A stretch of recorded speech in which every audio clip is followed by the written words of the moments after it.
Good morning, everyone. Okay, so I wrote a page yesterday. I've started a new, hey, it's new year, new time, new journey. I am going to go for some more weight loss. And in one day, I've dropped a couple pounds already. Okay, I know, it's the first time, first day, all good. But have you guys ever had anything that tastes like brownie butter? Brownie batter, sorry.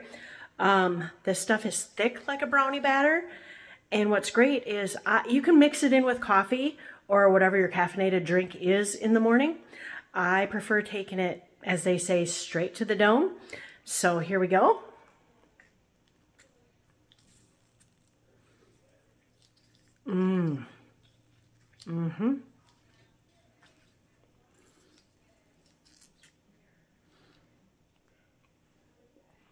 Oh yeah, that's good stuff.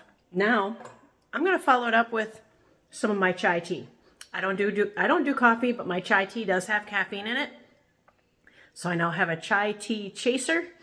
And what that's gonna do is the caffeine activates the ingredients in the plus. And the weight just happens to come off. Side benefit. Oh, actually, it's a great benefit. Follow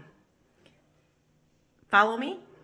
Go check out my page. I'll post the link below the video to track my journey on my achievements. Talk to you soon.